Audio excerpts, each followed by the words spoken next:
নমস্কাৰ এতিয়াৰ এই ভিডিঅ'টোত আমি আলোচনা কৰিম যোৱা ৩ আগষ্টৰ পৰা ৯ আগষ্টৰ ভিতৰত সপ্তাহটোত ঘটি যোৱা বিভিন্ন ঘটনা আৰু ঘটনাখিনিৰ লগত জড়িত ইম্পৰ্টেণ্ট কুৱেশ্যনখিনি আৰু যিখিনি কুৱেশ্যন অসমৰ বিভিন্ন প্ৰতিযোগিতামূলক পৰীক্ষাত আহিব পৰাকৈ আমি কুৱেশ্যনখিনি সিলেক্ট কৰিছোঁ সেয়েহে ভিডিঅ'টো শেষলৈ চাব বুলি আশা ৰাখিছোঁ।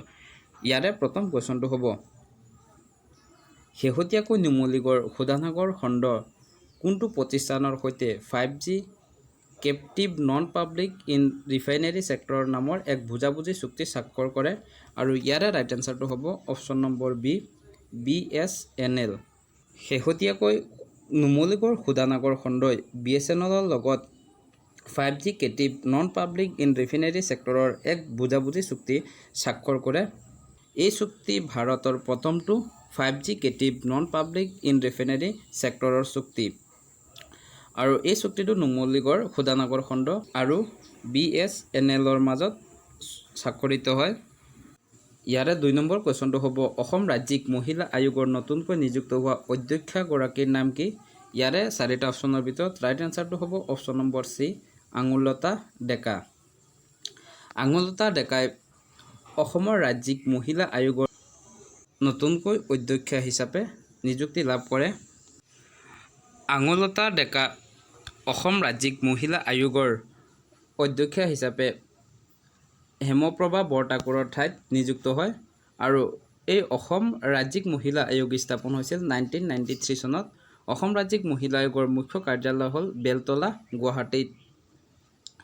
ইয়াৰ উপৰিও ৰাষ্ট্ৰীয় মহিলা আয়োগৰ মুখ্য কাৰ্যালয় নতুন দিল্লীত অৱস্থিত। ৰাষ্ট্ৰীয় মহিলা আয়োগ স্থাপন হৈছিল 1992 চনত। ইয়াৰ প্ৰথম অধ্যক্ষ আছিল জয়ন্তী পাটনায়ক। ইয়াৰ বৰ্তমান অধ্যক্ষ হ'ল ৰেখা শৰ্মা। অৰ্থাৎ ৰাষ্ট্ৰীয় মহিলা আয়োগৰ বৰ্তমান অধ্যক্ষ হ'ল ৰেখা শৰ্মা।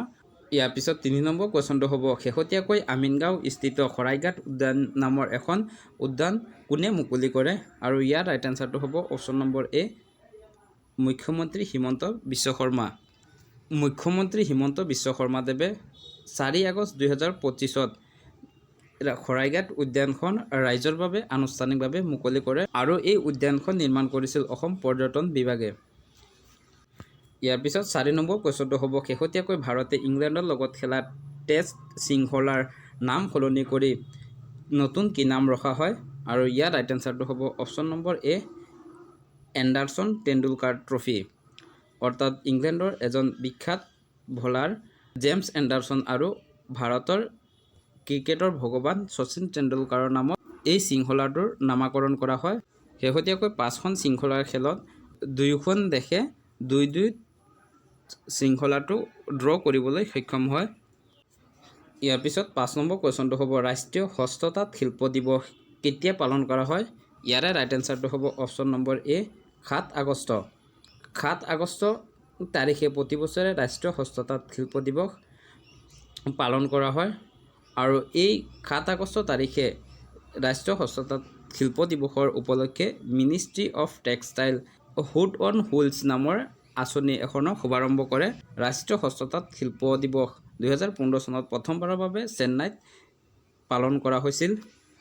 ইয়াৰ পিছত 6 নম্বৰ কুৱেশ্যনটো হ'ব মাছ উৎপাদনত বিশ্বৰ দ্বিতীয় বৃহৎ দেশৰ মৰ্যাদা কোনখন দেশে লাভ কৰিবলৈ সক্ষম হয়? ইয়াৰ উত্তৰটো হ'ব অপশ্যন নম্বৰ এ ভাৰত। ভাৰতে ইতিমধ্যে ইণ্ডোনেছিয়াক পিছ পেলাই মাছ উৎপাদনত বিশ্বৰ দ্বিতীয় বৃহৎ দেশৰ মৰ্যাদা লাভ কৰিবলৈ সক্ষম হয়। প্ৰথম স্থানত আছে চীন। বিশ্বৰ মাছ উৎপাদনত প্ৰথম স্থানত আছে চীন দেশ। ইয়াৰ পিছত 7 নম্বৰ কুৱেশ্যনটো হ'ব শেহতীয়াকৈ পোলেণ্ডৰ নতুন প্ৰধানমন্ত্ৰী ৰূপে কোনে নিযুক্ত হয়? ইয়াৰে ৰাইট এনচাৰটো হ'ব option number C Karol Nawrocki. Karol নোৱৰ্কিয়ে আন্দ্ৰেজেছ ডুডাৰ ঠাইত পোলেণ্ডৰ নতুন প্ৰধানমন্ত্ৰী হিচাপে নিযুক্ত হয়। ইয়াৰ উপৰিও ৰিমান্টাছ চাৰ্জিজাছ আৰু নেষ্টৰে কোন কোন দেশৰ প্ৰধানমন্ত্ৰী হিচাপে শেহতীয়াকৈ নিযুক্ত হয়? ইয়াৰ উত্তৰটো আপোনালোকে কমেণ্ট কৰি জনাব। উত্তৰটো আমি কমেণ্ট বক্সত দি দিম, তাৰ পৰা গৈও ইয়াৰ উত্তৰটো চাব পাৰিব। ইয়াৰ পিছত 8 নম্বৰ কুৱেশ্যনটো হ'ব লোক কল্যাণ দিৱস অসমত কেতিয়া পালন কৰা হয় আৰু ইয়াৰ উত্তৰটো হ'ব অপশ্যন নম্বৰ বি 6 আগষ্ট। প্ৰতি বছৰে 6 আগষ্ট তাৰিখে লোক কল্যাণ দিৱস পালন কৰা হয়। 6 আগষ্টত অসমৰ স্বাধীন ভাৰতৰ প্ৰথমগৰাকী মুখ্যমন্ত্ৰী গোপীনাথ বৰদলৈদেৱৰ মৃত্যুৰ তিথি উপলক্ষে এই দিৱস পালন কৰা হয়। অসম চৰকাৰৰ চৰকাৰী কৰ্মচাৰীৰ এই দিৱসৰ দিনা কৰ্মশ্ৰী বঁটা আৰু লগতে লোকসেৱা পুৰস্কাৰ এই দুটা বঁটা প্ৰদান কৰা হয়। আৰু লোকপ্ৰিয় গোপীনাথ বৰদলৈদেৱ হ'ল অসমৰ প্ৰথমগৰাকী ভাৰত ৰত্ন বঁটা বিজয়ী ব্যক্তি। তেখেতে মৰণোত্তৰ বাবে 1999 চনত এই বঁটা লাভ কৰিবলৈ সক্ষম হয়। ইয়াৰ উপৰিও 9 আগষ্ট হ'ল বিশ্ব আদিবাসী দিৱস। তাৰপিছত 9 নম্বৰ কুৱেশ্যনটো হ'ব, শেহতীয়াকৈ অসম চৰকাৰে নিযুত মইনা আঁচনি 2.0 শুভাৰম্ভ কৰে। এই আঁচনি কিহৰ লগত জড়িত? ইয়াৰে ৰাইট এনচাৰটো হ'ব অপশ্যন নম্বৰ ডি, ছোৱালীৰ উচ্চ শিক্ষাৰ লগত জড়িত। এই আঁচনিৰ মূল উদ্দেশ্য হ'ল অসমত যাতে বাল্য বিবাহৰ বন্ধ হয় আৰু লগতে ছোৱালী উচ্চ শিক্ষা লাভ কৰিব পাৰে তাৰ বাবে ছোৱালীক আৰ্থিক সাহায্য প্ৰদান কৰা। এই আঁচনিটো 6 আগষ্ট 2025ত মুকলি কৰা হয়। এইটো আছিল দ্বিতীয়টো সংস্কৰণ। প্ৰথম সংস্কৰণ 8 আগষ্ট 2024ত মুকলি কৰা হৈছিল।